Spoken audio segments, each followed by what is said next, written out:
trouble, but it came looking for me. I tried to say no, but I can't fight it. She was looking lovely. She kind of reminds me.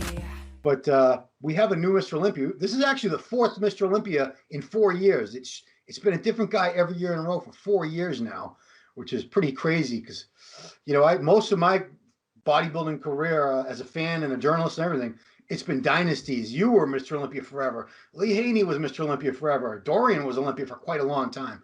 But to see these guys, it change hands like that, it's crazy. Did you expect in the last few years to see a different person win every year like this? No, not really.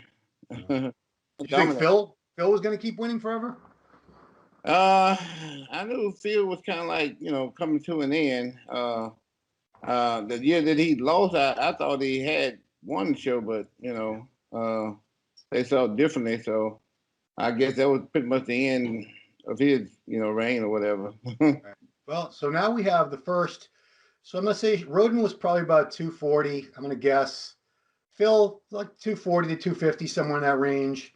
Yeah. Who else have we had? Brandon, he's in the 240 to 250 range. We haven't had someone this massive as Mr. Olympia basically since you.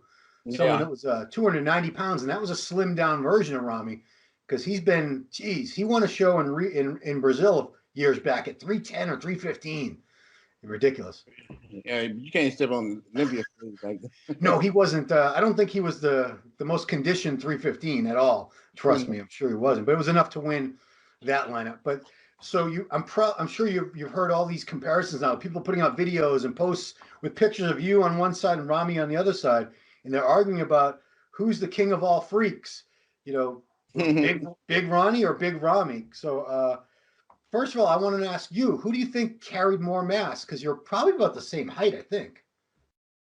Yeah, I think what I was looking at, I think I carried a little bit more than he did. Yeah. I might be a little bit taller than him too. Yeah, because you were 5'10" and a half. Yeah. In your younger years. We all get shorter as we get older. But you were 5'10" and a half, thereabouts, right? Yeah. Mm-hmm. And you were on stage at the 03 or 04 Olympia. Was that the one you were 296? Yeah, 04. Yeah. 03 I was 286. Yeah. But it's not just about the weight. It's the muscles having a certain look.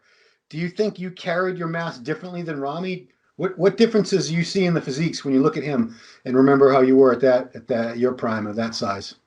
Yeah, everybody's body is different, my body's more proportioned equally, I didn't have real big legs and not real big arms. I had, big legs and big arms and, big back, big chest, big everything.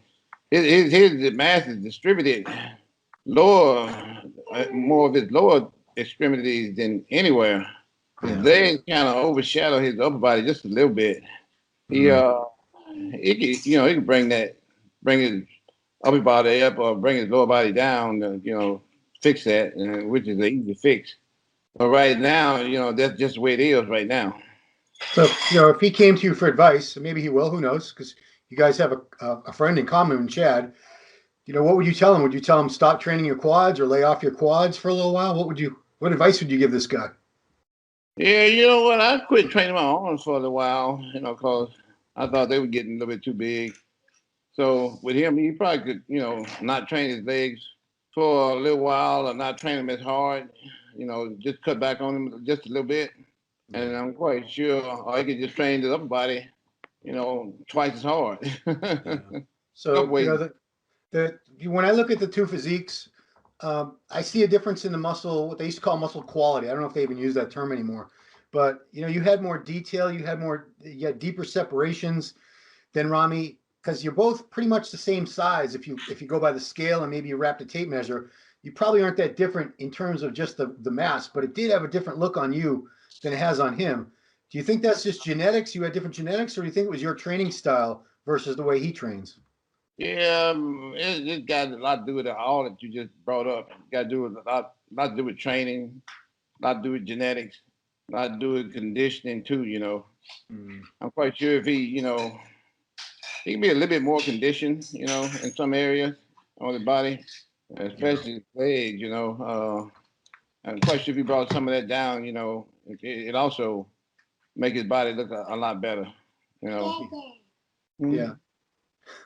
Yeah, those are the areas that people keep putting pictures of, is his back shots. You know, the lower back you had. I got pictures, a poster of it somewhere, where you're going into like the rear lat spread, but first you crunch it all back and you see the Christmas tree. You see all that crazy dry detail in the spinal erectors in your lower back, and he doesn't really have that yet. I don't know if he's going to get that, because I've seen him train in videos. I've never seen him train in person, but it's a lot of machines. He does heavy dumbbells and stuff too, for sure. He's not a weak guy, but you know, you are using world-class power lifter poundages in your workouts every day while you're Mr. Olympia. Did that give your muscles a different look? Oh yeah, for sure. I trained a lot heavier, like twice as heavier than these guys do today.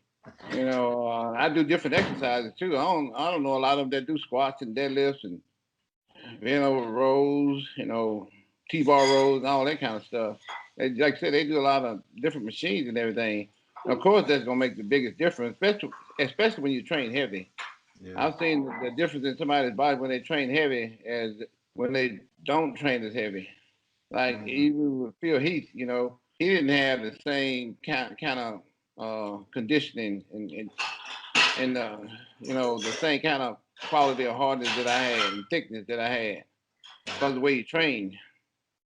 Yeah. But you know, yeah, some guys probably will never get like that, because I don't think, you know, they really have it in them. You got to have that in you to train like that. You know? True.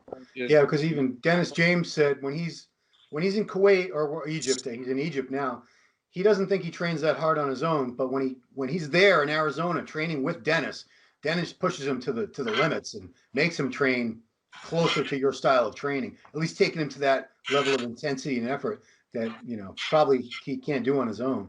But no, there's no way he can do that on his own. Especially not the only time he's doing it is when Dennis was with it. You know, you got to do something like that full time. I did it full time, year round, all the time. True. Yeah, I saw it. So going back to body weight, you know, a lot of people thought you looked your best at lighter body weights. Like people always talk about your first two Olympia wins, 98, 99. And the year you won the Arnold Classic was 2002, I believe. Was it 2001? Yeah, that's right. So, you know, you were probably in that 245, 250 range for all those shows, were you not? Yeah, exactly. Yeah.